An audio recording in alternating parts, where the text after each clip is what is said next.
जय हिंद दोस्तों, स्वागत है फिर से एक नए वीडियो में। तो दोस्तों, बिहार सार संग्रह का प्रैक्टिस सेट को आगे बढ़ाते हुए आज हम लोग सेट नंबर 8 देखेंगे। तो चलिए शुरू करते हैं कि हेलोटिज्म एक शब्द है जिसका प्रयोग किसके सहजीवन के लिए किया जाता है। तो हेलोटिज्म एक शब्द है जिसका प्रयोग शैवाल और कवक के सहजीवन के लिए किया जाता है। अगला प्रश्न है कि एंजाइमों में किसके लिए बहुत ही संकीर्ण स्टम होता है। तो हो जाएगा पीएच के लिए, पीएच यानी पावर ऑफ हाइड्रोजन। और पीएच जो मान होता है 0 से 14 के बीच में होता है, जिसमें 7 से नीचे रहता है जो अम्लीय होता है, 7 से 14 के बीच में रहता है वो क्षारीय होता है, और जो 7 होता है वह उदासीन होता है। और जो पीएच मान है यह एचपी सोरेनसन के द्वारा 1909 ईस्वी में दिया गया था। सबसे प्रचुर मात्रा में अंतरकोशीय धनायन कौन सा होता है। तो हो जाएगा पोटेशियम होता है, प्लस में रहेगा। अगला प्रश्न है कि ब्रायोफाइट और टेरिडोफाइट के बीच सामान्य विशेषता क्या है। तो यह हो जाएगा निषेचन के लिए पानी। और ईएमपी मार्ग के दौरान कुल एटीपी ऊर्जा यानी एडिनोसाइन ट्राइफॉस्फेट उत्पादन क्या है। तो हो जाएगा 8 एटीपी अणु होता है इसमें। और प्लाज्मिड का उपयोग वाहक के रूप में किया जाता है। क्यों? क्योंकि इसमें एंटीबायोटिक प्रतिरोधी जीन होते हैं। और दुनिया का सबसे पहला एंटीबायोटिक क्या था? पेनिसिलिन था। और पेनिसिलिन का आविष्कार अलेक्जेंडर फ्लेमिंग के द्वारा 1926 ईस्वी में किया गया था। और पेनिसिलिन पेनिसिलियम नामक कवक से प्राप्त होता है। अगला प्रश्न है कि अत्यंत आदिम सदस्य जिसमें जड़ें मौजूद नहीं है वह कौन है। तो हो जाएगा राइनिया। और लंबाई के घटते क्रम में गुणसूत्रों की व्यवस्था को क्या कहते हैं। तो इसको ईडियोग्राम कहते हैं, ईडियोग्राम कहते हैं। अगला प्रश्न है कि प्यूनेरिया, ड्रायोपटेट्रिस और जिंको, इन तीनों में क्या समानता है। तो हो जाएगा स्त्रीधानी की इसमें उपस्थिति होती है। प्यूनेरिया, ड्रायोपटेरिस और जिंको, इन तीनों में समानता है कि इसमें तीनों में स्त्रीधानी की उपस्थिति होती है। अगला प्रश्न है कि कप्पा कण किससे संबंधित है। तो कप्पा कण है या कोशिका द्रव्य अनुवांशिकता से संबंधित है। और अगला प्रश्न है कि भौगोलिक बाधाओं द्वारा अलग किए गए जीवों को क्या कहते हैं। तो इसको एलोपैट्रिक जनसंख्या कहते हैं। और सर्वाधिक प्रतिरोधी जैविक पदार्थ कौन है। तो हो जाएगा एस्पोरोपोलेनिन। और कोकिन किस न्यूरोट्रांसमीटर परिवहन में हस्तक्षेप करती है। तो हो जाएगा डोपामाइन में। और साइकस में किस प्रकार की बहुभ्रूणता देखी जाती है। साइकस, तो यह हो जाएगा संभावित वास्तविक बहुभ्रूणता इसमें देखी जाती है। अगला प्रश्न है कि वॉकिंग फर्न एक ऐसा नाम क्यों रखा गया है। क्योंकि यह अपनी पत्तियों की नोकों द्वारा वनस्पतिक रूप से प्रसारित होता है यानी फैलता है, वॉकिंग करता है। अगला प्रश्न है कि राज्य विधानसभा की अधिकतम संख्या कितनी होती है। तो हो जाएगा 500 से अधिक नहीं हो सकता है। अगला प्रश्न है कि केंद्रीय मंत्रिपरिषद सामूहिक रूप से किसके प्रति उत्तरदायी होता है। तो सामूहिक रूप से लोकसभा के प्रति। अगर आपका व्यक्तिगत से कहे तो राष्ट्रपति के प्रति। अगला प्रश्न है कि राष्ट्रीय आय किसके बराबर होती है।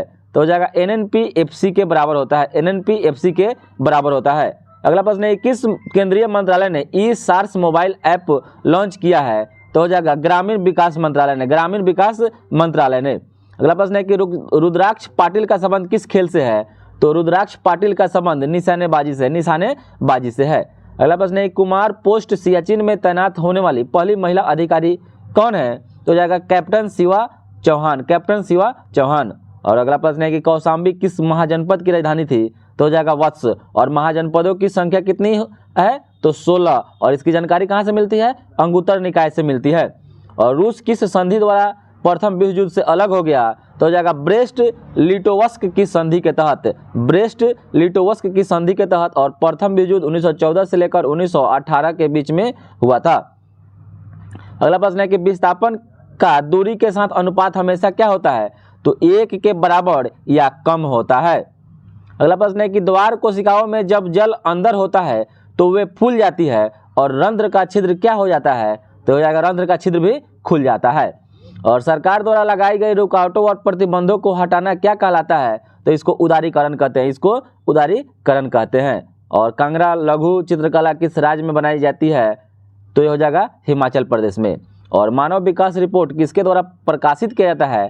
तो हो जाएगा संयुक्त राष्ट्र विकास कार्यक्रम यूएनडीपी के द्वारा। अगला प्रश्न है कि the spirit of the laws नामक पुस्तक के लेखक कौन है। या रचना के लेखक कौन है, तो हो जाएगा Montesquieu. The spirit of the laws Montesquieu की रचना है। अगला प्रश्न है कि भारत सरकार द्वारा जनजातियों के स्वशासन के विभिन्न आयामों का परीक्षण करने के लिए गठित समिति का नाम क्या है, तो इसका नाम है भूरिया समिति। आपसे पूछे कि भूरिया समिति का संबंध किससे है, तो भारत सरकार में जनजातियों के स्वशासन के विभिन्न आयामों का परीक्षण करने के लिए इसको बनाया गया है, भूरिया समिति। अगला प्रश्न है कि उपभोक्ताओं के लिए अधिकार के तहत वस्तुओं और सेवाओं के विनिर्माता द्वारा पैकिंग पर सूचना दर्शाई जाती है, वह क्या है, तो हो जाएगा चयन करने का अधिकार है, चयन करने का अधिकार है।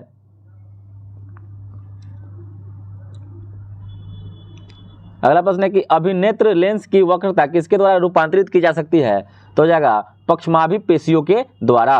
और राष्ट्रपति राज्यसभा में कितने सदस्य को मनोनीत कर सकते हैं, तो 12 सदस्य को।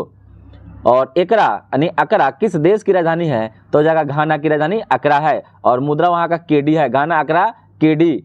अगला प्रश्न है किस संगठन ने ऑपरेशन गरुड़ चलाया है, तो ऑपरेशन गरुड़ सीबीआई के द्वारा चलाया गया, सीबीआई के द्वारा। अगला प्रश्न है कि एक दूरदर्शी में अभिदृश्य उत्तल लेंस के स्थान पर परवलय दर्पण का उपयोग क्यों लाभकारी है, क्योंकि परवलय दर्पण में उत्तल लेंस की तुलना में रंग संबंधी असमानता और गोलाकार विचलन नहीं होता है, और दर्पण उत्तल लेंस की तुलना में हल्का होता है। अगला प्रश्न है कि बलवंत राय मेहता कमेटी का संबंध किससे है, तो हो जाएगा पंचायती राज से, और इन्होंने त्रिस्तरीय पंचायती राज दिया था 1957 ईस्वी में, 1957 ईस्वी में दिया था। अगला प्रश्न है कि कोसी नदी बिहार के किस शहर में गंगा में मिलती है, तो हो जाएगा कुर्सेला शहर में, कुर्सेला शहर में यह कोसी नदी जो है बिहार में गंगा नदी में मिल जाती है। और कोसी को बिहार का शोक कहा जाता है क्योंकि यह भारत में सबसे ज्यादा मार्ग बदलने वाली नदी है। अगला प्रश्न है कि स्वावलंबन 2.0 किसने लॉन्च किया है, तो यह हो जाएगा भारतीय नौसेना, और भारतीय नौसेना 4 दिसंबर को मनाया जाता है, भारतीय नौसेना 4 दिसंबर को मनाया जाता है, इन्होंने ही स्वावलंबन 2.0 लॉन्च किया है। अगला प्रश्न है कि इलेक्ट्रिक स्कूटर विडा किसके द्वारा लॉन्च किया गया है, तो हो जाएगा हीरो मोटोकॉर्प के द्वारा, हीरो मोटोकॉर्प के द्वारा विडा VIDA लॉन्च किया गया है। और अगला प्रश्न है किसने 1940 ईस्वी में सर्वप्रथम व्यक्तिगत सत्याग्रह शुरू किया था, तो किया था विनोबा भावे ने, विनोबा भावे ने। अगला प्रश्न है कि अलीनगर की संधि किस के बीच में हुआ था, तो हो जाएगा ब्रिटिश और सिराजुद्दौला के बीच में हुआ था, ब्रिटिश और सिराजुद्दौला के बीच में अलीनगर की संधि हुई थी। अगला प्रश्न है कि प्लेइंग इट माई वे किसकी रचना है, यानी आत्मकथा है, तो हो जाएगा सचिन तेंदुलकर की, सचिन तेंदुलकर की। अगला प्रश्न है कि मुगल मेवाड़ संधि कब हुआ था, तो मुगल और मेवाड़ की संधि 1615 ईस्वी में हुआ था, 1615 ईस्वी में हुआ था। अगला प्रश्न है कि मंगल पांडे किस नेटिव इन्फेंट्री से संबंधित थे, तो हो जाएगा 34वीं नेटिव इन्फेंट्री से, 34वीं नेटिव इन्फेंट्री, और यह कहाँ के था, बंगाल इन्फेंट्री से संबंधित थे। अगला प्रश्न है कि राष्ट्रीय आपातकाल के दौरान अनुच्छेद 19 के किस अनुच्छेद के तहत निलंबित किया जा सकता है, तो हो जाएगा अनुच्छेद 358 के तहत। अगला प्रश्न है कि बैलाडीला की खाने किस लिए प्रसिद्ध है, तो हो जाएगा लौ अयस्क के लिए, लौ अयस्क के लिए। अगला प्रश्न है कि प्रोजेक्ट 75I किससे संबंधित है, तो हो जाएगा पनडुब्बी से।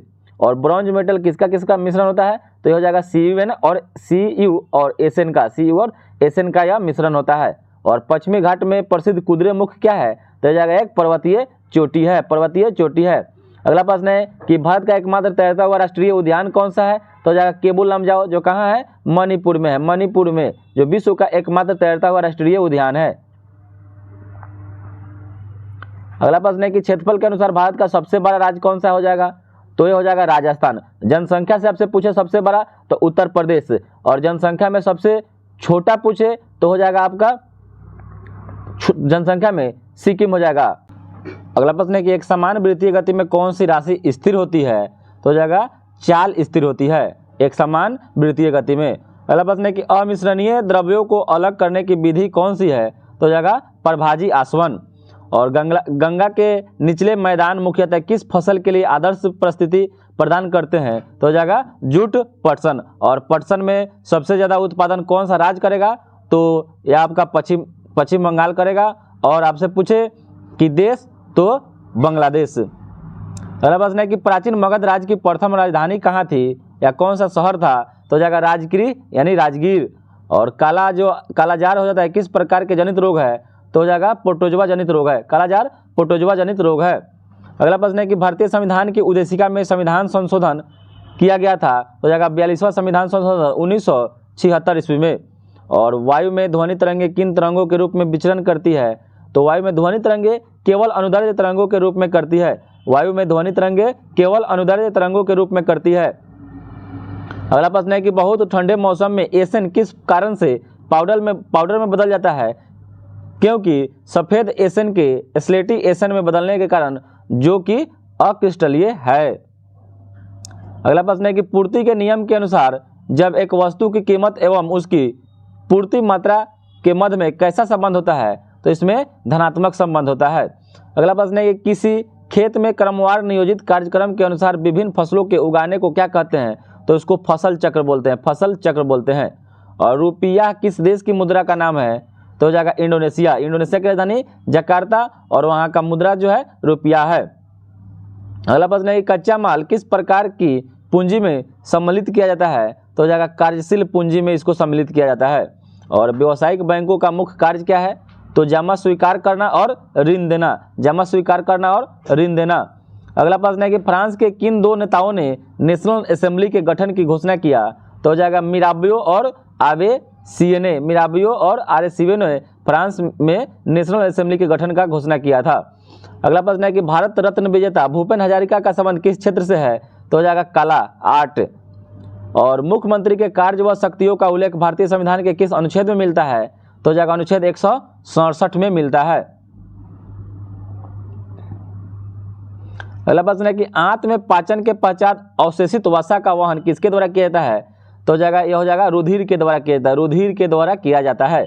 और फिटकरी गंदे पानी को किस प्रक्रिया द्वारा स्वच्छ करती है? तो हो जाएगा स्कंदन के द्वारा, क्योंकि स्कंदन के द्वारा जाके नीचे जम जाता है, नीचे बैठ जाता है। अगला प्रश्न है कि कॉपर छीलन को सांद्र H2SO4 के साथ गर्म करने पर क्या मुक्त होता है? तो हो जाएगा SO2 मुक्त होता है, SO2 मुक्त होता है। और वास्को डी गामा भारत में कब आया था? तो हो जाएगा 1498 ईस्वी में भारत आया था। और गंगा के मैदान में नवीन जलोढ़ निक्षेपों को क्या कहते हैं? तो इसको खादर बोलते हैं, खादर। अगला प्रश्न है किस दिन को विश्व पृथ्वी दिवस मनाया जाता है? तो हो जाएगा 22 अप्रैल को विश्व पृथ्वी दिवस मनाया जाता है। अगला प्रश्न है कि प्रयाग प्रशस्ति के रचनाकार कौन थे? तो हो जाएगा हरिसेन। और बिहार राज्य का क्षेत्रफल कितना है? तो हो जाएगा 94,163 वर्ग किलोमीटर। अगला प्रश्न है कि 1991 ईस्वी को भारत में आर्थिक सुधारों को अपनाने का मुख्य व तत्कालीन कारण क्या था? तो हो जाएगा भुगतान संतुलन का संकट। दोस्तों यह स्पार्क का ही सार संग्रह है, जिसको हमने 7वां वीडियो बनाया था तो उसमें अंतिम बोल दिया था, क्योंकि फिर से एक नया जो बुक लिए हैं जिसमें रिवाइज कर दिया गया है, रिवाइज्ड में कर दिया गया। तो इसमें क्या कहेगा, जो बिहार में अभी और जो जितने भी एग्जाम हुए हैं जैसे टीचर्स का और बिहार दरोगा का और बिहार पुलिस का जो कैंसिल हो गया, वह सभी क्वेश्चन को भी इसमें सम्मिलित कर दिया गया है। तो 1-2 और सेट चलेगा। तो दोस्तों आप लोग ये नहीं सोचिएगा कि हाँ कहाँ से फिर क्वेश्चन आ गया, तो अभी क्वेश्चन इसमें बनेगा दोस्तों। अगला प्रश्न है कि इमरजेंसी यानी आपातकालीन हार्मोन किसे कहते हैं? तो जगह एड्रेनेलिन को कहते हैं, एड्रेनेलिन को आपातकालीन हार्मोन कहा जाता है। अगला प्रश्न है कि समुद्री जैव विविधता के लिए भारत का पहला राष्ट्रीय केंद्र कहाँ है, कहाँ स्थित है? तो हो जाएगा जामनगर में। और जामनगर कहाँ है? तो गुजरात में है। अगला प्रश्न है कि अंत्योदय अन्न योजना कब शुरू की गई थी या कब लागू की गई थी? तो हो जाएगा 2000 ईस्वी में।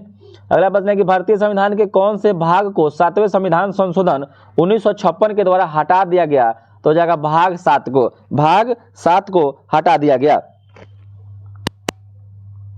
अगला प्रश्न है कि प्रक्षेप जिसमें केंद्र के सभी बिंदुओं की दिशाओं को सही सही दर्शाया जाता है क्या कहलाता है? तो इसको द्विगंशीय प्रक्षेप कहते हैं, यानी एजीम्यूथल प्रोजेक्शन बोलते हैं। अगला प्रश्न है कि अल हिलाल नामक अखबार की स्थापना किसने किया था? तो जाएगा अब्दुल कलाम आजाद के द्वारा किया गया था। और अधिसूचित क्षेत्र समिति के सदस्य किसके द्वारा मनोनीत होते हैं? तो जाएगा राज्य सरकार के द्वारा। और ध्वनि का वेग सबसे तेज किसमें होता है? तो स्टील में होता है, स्टील में। अगला प्रश्न है कौन सी संस्था स्थानीय क्षेत्र प्रबंधन योजना लैंप विकसित करने के लिए तैयार है? तो हो जाएगा CSIR नेरी के द्वारा।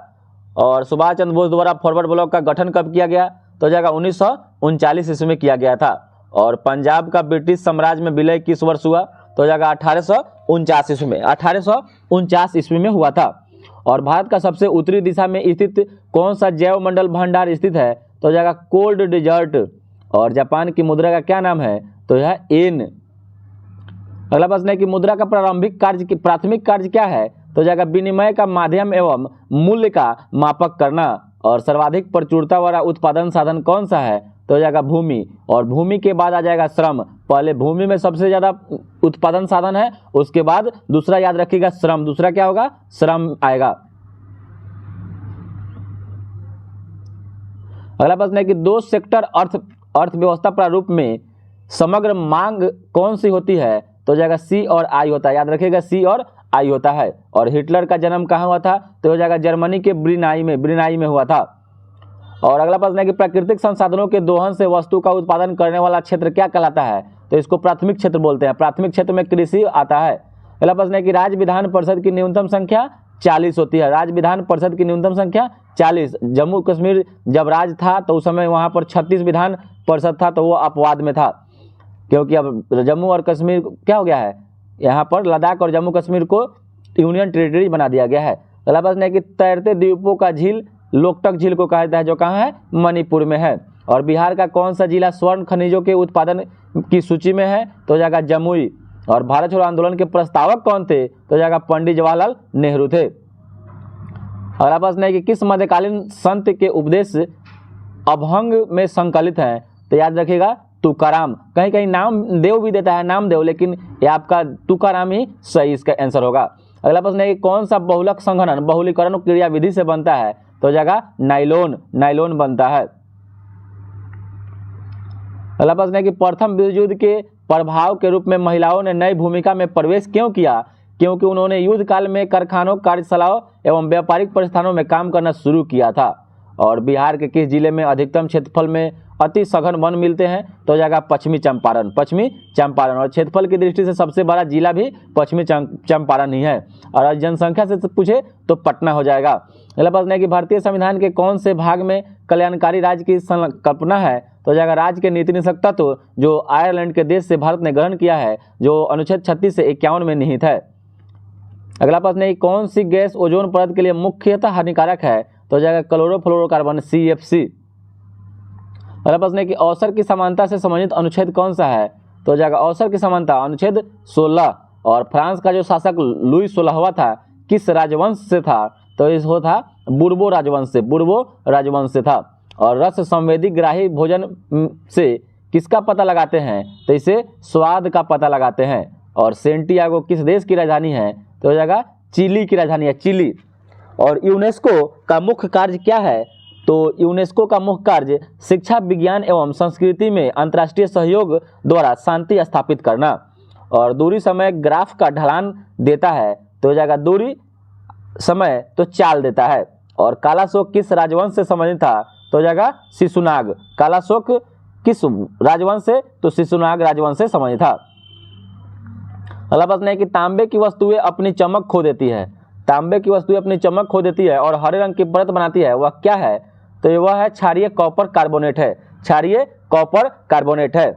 और राष्ट्रपति पद के चुनाव के लिए जमानत राशि कितनी है? तो जाएगा 15,000 रुपए। और लाल लेटेराइट मिट्टिया किस फसल के लिए उपयुक्त है? तो अकॉर्डिंग टू ऑप्शन इसमें काजू था, तो काजू के लिए हो जाएगा। अगला प्रश्न है कि दवाओं के आयात, नई दवाओं की मंजूरी और क्लिनिकल परीक्षणों पर नियामक नियंत्रण रखना किसका मुख्य कार्य है? तो हो जाएगा CDCSCO का कार्य है।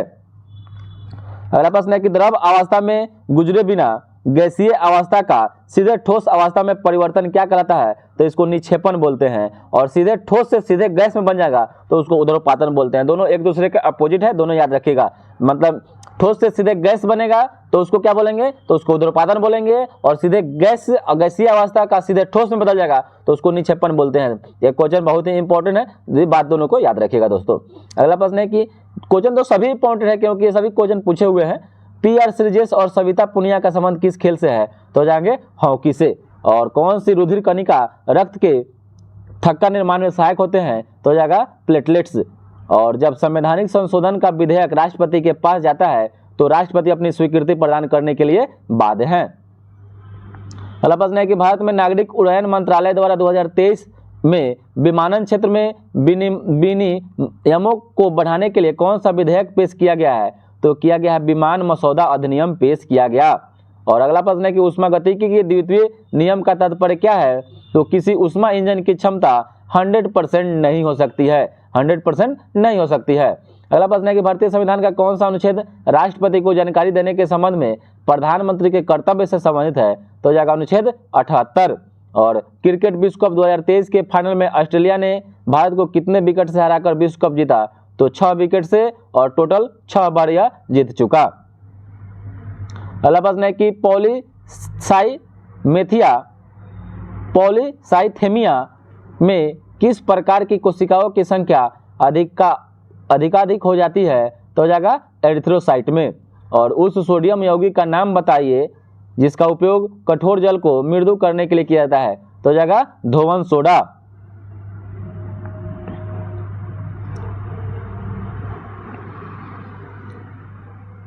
अगला प्रश्न है कि किस संगठन ने सारथी मोबाइल ऐप लॉन्च किया है? तो यह सेबी के द्वारा किया गया, सेबी। और पेलाग्रा रोग किस विटामिन की कमी से होता है? तो जाएगा नियासिन की कमी से होता है। और डीआरडीओ का सर्वत्र क्या है? तो जाएगा मोबाइल सेतु निर्माण प्रणाली सुविधा है। और बंगाल की खाड़ी के सहारे तटीय मैदान का विभाग कौन सा है? तो जाएगा कोरोमंडल तट।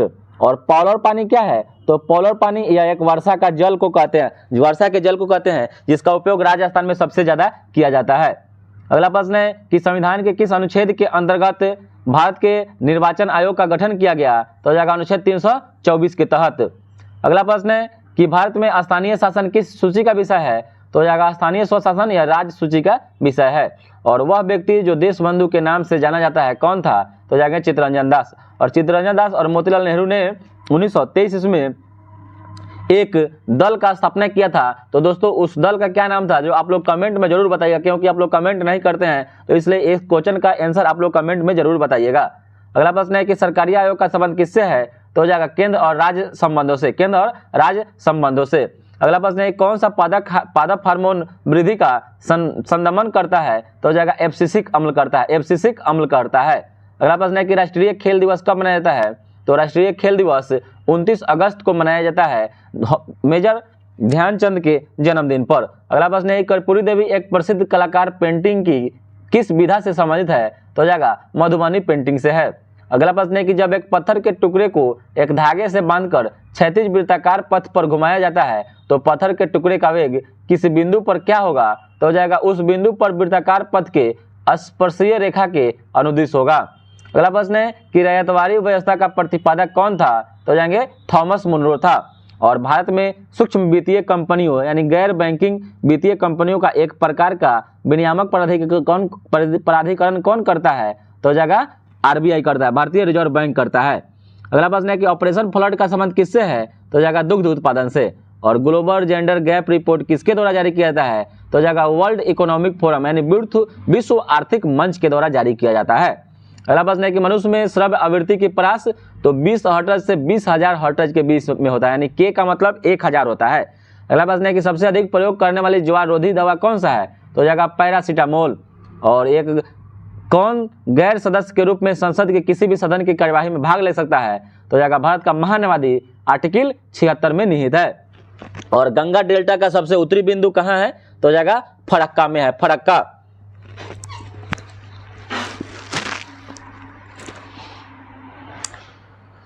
अगला प्रश्न है कि समान दृष्टि के व्यस्क के लिए नेत्र का निकट बिंदु कितना दूर होना चाहिए? तो हो जाएगा 25 सेंटीमीटर। अगला प्रश्न है कि पूर्वी द्वीप समूह की खोज किस पुर्तगाली नाविक ने किया था? तो हो जाएगा वास्को डी गामा। और सीमांत उपभोग प्रवृत्ति एमपीसी की परिभाषा क्या है? तो हो जाएगा delta C by delta Y. और दिहांग दर्रा भारत के किस राज्य में है? तो हो जाएगा अरुणाचल प्रदेश में। और हुन किस राज्य में मनाया जाने वाला एक सांस्कृतिक त्योहार है? तो हुन मणिपुर में मनाया जाता है। और एज ऑफ टाइम किस हस्ती की जीवनी है? तो जाएगा कल्पना चावला की। और किसी वस्तु के बल व त्वरण के बीच का संबंध न्यूटन के गति के किस नियम के द्वारा दिया जाता है? तो जाएगा द्वितीय नियम के द्वारा दिया जाता है। और दुर्गावती जलप्रपात या कैमूर जिला में है, दुर्गावती जलप्रपात कैमूर जिला में है। अगला प्रश्न है कि पुरुषों में द्वितीयक लैंगिक गुण किसके प्रभाव से विकसित होते हैं? पुरुषों में द्वितीयक लैंगिक गुण जो होते हैं या टेस्टोस्टेरोन के प्रभाव से विकसित होते हैं। अगला प्रश्न है कि मनुष्य में निषेचन किसमें संपन्न होता है? तो मनुष्य में जो निषेचन संपन्न होता है वह डिम्बवाहिनी नलिका में होता है, डिम्बवाहिनी नलिका में होता है। और मनुष्य में जो निषेचन हो जाएगा डिमोहिनी नलिका में। मासिक चक्र के रुक जाने को क्या कहते हैं, तो इसको रजो निवृत्ति कहते हैं, रजो निवृत्ति कहते हैं। अगला प्रश्न है कि प्रोटेस्ट ग्रंथि से जो तरल स्रावित होता है उसे क्या कहते हैं, तो इसको शुक्राणु की गतिविधि का उत्प्रेरण होता है, उससे शुक्राणु की गतिविधि का उत्प्रेरण होता है। और उत्प्रेरक की खोज बर्जिलियस के द्वारा किया गया था। और उत्प्रेरक का जो काम होता है कि किसी भी रासायनिक अभिक्रिया के दर को घटा देना या बढ़ा देना। उसी तरह शरीर में एंजाइम भी काम करता है। अगला प्रश्न है कि वैक्सीन यानी टीका शब्द किसने प्रस्तुत किया था, तो हो जाएगा एडवर्ड जेनर के द्वारा किया गया था। और हशीश, गांजा एवं चरस किससे प्राप्त होते हैं, तो हो जाएगा कैनेबिस सटाइवा से होता है, कैनेबिस सटाइवा से होता है। कैंसर किसके कारण होता है, तो हो जाएगा कैंसर जो होता है ना अनियंत्रित समसूत्री विभाजन के कारण होता है। और कौन सा इम्यूनोग्लोब्यूलिन प्लेसेंटा को पार कर नवजात शिशु को निष्क्रिय प्रतिरक्षा प्रदान करता है, तो जगह आईजीजी करता है। और टाइफाइड बुखार किसके कारण होता है, तो जगह साल्मोनेला टाइफी के कारण होता है। और टाइफाइड जो होता है वह जीवाणु के कारण फैलता है। मलेरिया किसके कारण संचालित होता है, तो जगह मादा एन्फ्लूएंजा के कारण। और वनो उन्मूलन से क्या प्रभाव पड़ता है, तो जगह मिट्टी का क्षरण होता है। और मिट्टी का जो क्षरण होता है उसको रोक हम सकते हैं वन को लगाकर ही, वन रोपण कर। और इन सिटू संरक्षण किसको कहते हैं, तो जगह इन सिटू संरक्षण राष्ट्रीय उद्यान को कहते हैं। और भारतीय पारिस्थितिकी जैव विविधता का प्रमुख हॉट स्पॉट कौन सा है, तो जगह पश्चिमी घाट एवं पूर्वी हिमालय। और किस कारक के बढ़ने के कारण ओजोन का क्षरण होता है, तो जगह क्लोरोफ्लोरोकार्बन का। और ओजोन संरक्षण दिवस 16 सितंबर को मनाया जाता है, 16 सितंबर को मनाया जाता है। अगला प्रश्न है कि अम्लीय वर्षा के कारण कौन सा रासायनिक अपक्षय होता है, तो जगह जलीय अपघटन होता है। और भारत में कौन पारिस्थितिकी एवं पर्यावरण संबंधी कानून के जनक हैं, तो जाएंगे रामदेव मिश्र।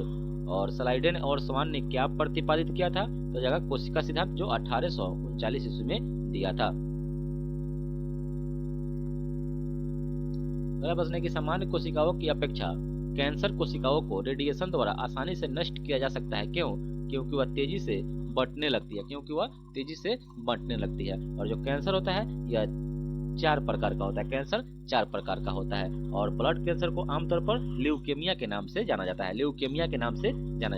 अगला प्रश्न है कि क्रॉसिंग ओवर किस अवस्था में होता है, तो जगह पैकेटिन अवस्था में होता है। और श्वसन के द्वारा कौन सा ऊर्जा समृद्ध यौगिक उत्पन्न होता है, तो जगह एटीपी। और एटीपी का पूर्ण रूप एडिनोसाइन ट्राइफॉस्फेट होता है। अगला प्रश्न है कि झीलों में यूट्रोफिकेशन किसकी उपस्थिति में होता है, तो जगह नाइट्रोजन एवं फास्फोरस की उपस्थिति में होता है। अगला प्रश्न है कि बिजली चमकने के दौरान वायुमंडल का ताप एवं दबाव बढ़ने के कारण नाइट्रोजन किस में बदल जाती है, तो जगह नाइट्रोजन के ऑक्साइड में। और वायुमंडल में सबसे ज्यादा नाइट्रोजन की मात्रा है, कितना है, तो 78%, लगभग 78%, यानी 78.07% है। अगला प्रश्न है कि जीन विनियमन एक्सप्रेशन यानी लैक ऑपरेशन के दौरान कौन सा एंजाइम लैक्टोज का हाइड्रोलिसिस कर ग्लूकोज एवं ग्लैक्टोज बनाता है, तो जगह बीटा ग्लाइकोसाइटेज बनाता है। और डीएनए फिंगरप्रिंटिंग के दौरान डीएनए सीक्वेंस के प्रमुख भाग में क्या अंतर आता है, तो हो जाएगा रिपीटिव डीएनए। और डीएनए का डबल हेलिक्स मॉडल वाटसन और क्रिक के द्वारा 1953 इसमें इसका खोज किया गया था, जिसके कारण उन्हें 1962 में नोबेल पुरस्कार से सम्मानित किया गया। अगला प्रश्न है कि जीन क्लोनिंग के दौरान जीन टैक्सी किसे कहते हैं, तो हो जाएगा प्लाजिमिड को कहते हैं, जीन टैक्सी प्लाजिमिड को कहते हैं। और जेनेटिक इंजीनियरिंग के दौरान कौन सा एंजाइम जैविक कैंची का कार्य करता है, तो हो जाएगा रेस्ट्रिक्शन इंडो न्यूक्लियेज। और पॉलीमरेज चेन रिएक्शन किससे संबंधित है, तो हो जाएगा डीएनए प्रवर्धन से। और डीएनए या आरएनए सेगमेंट को जब रेडियो एक्टिव मॉलिक्यूल के साथ जोड़ा जाता है तब उसे क्या कहते हैं, तो इसको प्रोब बोलते हैं, प्रोब। और किस सिद्धांत के अंतर्गत वंशागति अथवा उत्तराधिकार के विशिष्ट गुण स्पष्ट हो जाते हैं, तो हो जाएगा मेंडल का हरे मॉडल पर कार्य करने के लिए। इसलिए मेंडल को आनुवंशिकता का पिता कहा जाता है। और यह मटर पर इसका खोज किए थे, जिसमें से उन्होंने 7 विलक्षण गुणों का पता लगाया था, ठीक है। और मेंडल कहाँ के रहने वाले थे, तो यह ऑस्ट्रिया के निवासी थे, ऑस्ट्रिया। अगला प्रश्न है कि डार्विन द्वारा ओरिजिन ऑफ स्पीसीज यानी प्रजाति की उत्पत्ति किस वर्ष प्रकाशित की गई थी? यह पुस्तक है तो जगह 1859 ईस्वी में, और डार्विन ने ही नेचुरल सिलेक्शन पुस्तक भी लिखी है। अगला प्रश्न है कि रेसिम या रेसिमोस पुष्पक्रम में फूल किस अवस्था में होते हैं? तो इसको अग्रभिसारी अवस्था में होता है, अग्रभिसारी अवस्था में होता है, यानी अग्रभिसारी अवस्था में होते हैं। और वर्गीकरण की किस प्रणाली का प्रयोग कार्ल लिनियस ने किया है? तो जगह कृत्रिम कृत्रिम प्रणाली का, और कार्ल लिनियस ने कैरोलस लिनियस कही या कार्ल लिनियस कही है, या आपका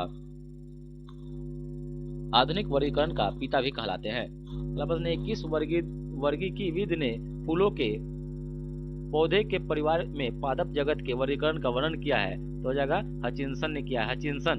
और किस पौधे के बीजों की जीवन क्षमता और सबसे लंबी मानी जाती है? तो जगह निलंबो न्यूसिफेरा। निलंबो न्यूसिफेरा किस का रासायनिक नाम है? तो जगह कमल का रासायनिक नाम है। अगला प्रश्न है कि प्रोकैरियोटिक स्वपोषी नाइट्रोजन स्थिरीकरण सहजीवी किसमें पाया जाता है? तो जगह साइकस में पाया जाता है। और यूरोप के प्रसिद्ध अकाल के लिए उत्तरदायी आलू का रोग अथवा आलू का पछेती झुलसा रोग किसके कारण होता है? तो जगह फाइटोपथोरा इन्फेंटेनेस के कारण होता है। और गैर एल्बुमिनिस बीज का उत्पादन किसमें होता है? तो जगह मटर में। और मटर क्या है? तो मटर आपसे ऑप्शन पूछेगा तो यह जगह ऑप्शन में इसका रहता है शाक, तो मटर एक शाक है, मटर शाक पौधा होता है। ठीक है। अगला प्रश्न है कि डहेलिया की पंखुड़ियों में पानी में घुलनशील पीला रंग मौजूद होता है, उसे क्या कहते हैं? तो उसको एंथोक्सैंथिन कहते हैं, एंथोक्सैंथिन कहते हैं। और पृथ्वी की आधी से अधिक वनस्पतियां और जीव जंतु पाए जाते हैं उष्णकटिबंधीय वर्षा वन में पाए जाते हैं। और प्रोटोडर्म और प्रोकैम्बियम शब्द किसके द्वारा गढ़े गए थे?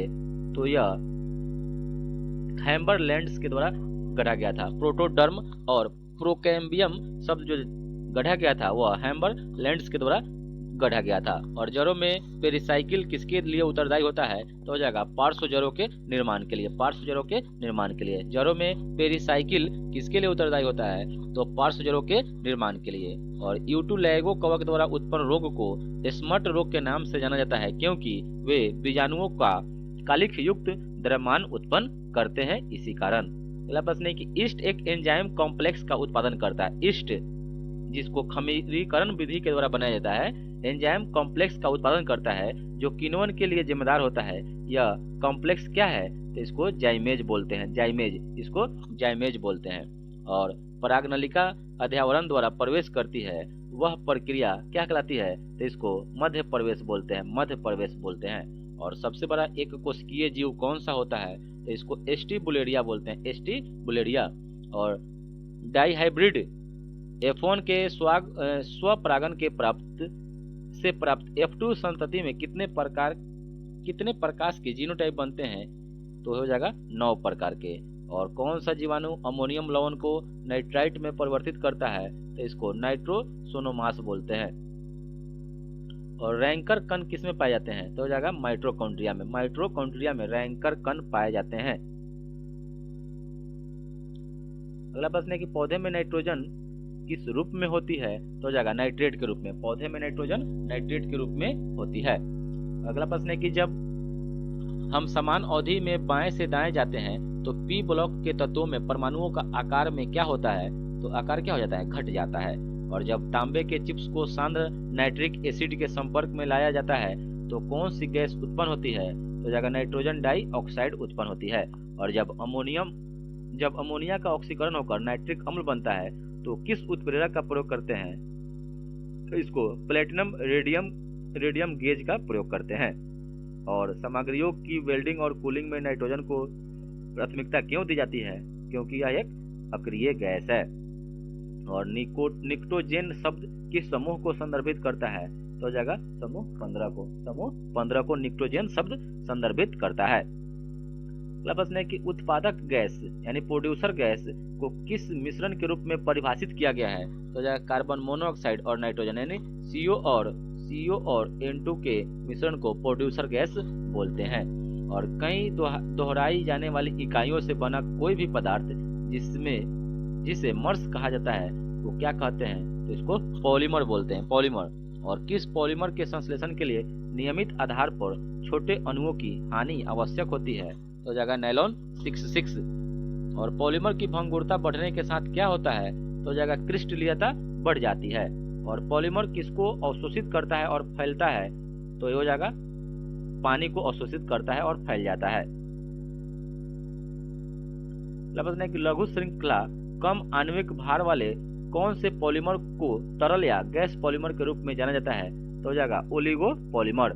और जब दो मोनोसेकेराइड एक बंधन द्वारा आपस में जुड़ते हैं तो डाइसेकेराइड बनता है। यह बंध क्या है? तो इसको ग्लाइकोसिडिक बोलते हैं, ग्लाइकोसिडिक बोलते हैं।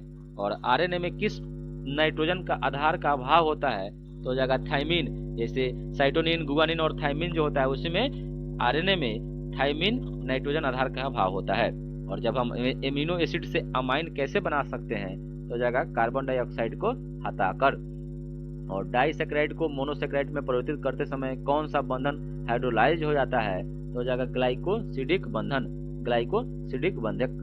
और जब फिनॉल ब्रोमीन जल के साथ अभिक्रिया करता है यानी C6H5OH ब्रोमीन के साथ अभिक्रिया करता है तो परिणाम क्या होता है? तो यह जाएगा सफेद अवक्षेप प्राप्त होता है। और जब द्वितीयक अल्कोहल को O के द्वारा ऑक्सीकृत किया जाता है तो कौन सा यौगिक बनता है? तो हो जाएगा कीटोन बन जाएगा, कीटोन। और ईथर का उपयोग विलायक के रूप में किया जाता है क्योंकि वे किस अभिकारक के साथ प्रतिक्रिया करते हैं? तो हो जाएगा अम्ल के साथ। और एरिल कार्बन किस यौगिक में पाया जाता है? तो यह फिनॉल में पाया जाता है। और रोसेनमुंड अभिक्रिया कौन सी कार्बोनिल यौगिक उत्पन्न कर सकती है? तो हो जाएगा बेंजल्डिहाइड करती है, बेंजल्डिहाइड करती है। और एल्डिहाइड और कीटोन के बीच कौन सी अभिक्रिया होती है? तो हो जाएगा न्यूक्लियोफिलिक जोड़ होता है, न्यूक्लियोफिलिक जोड़ होता है। एल्डिहाइड और कीटोन के बीच में जो अभिक्रिया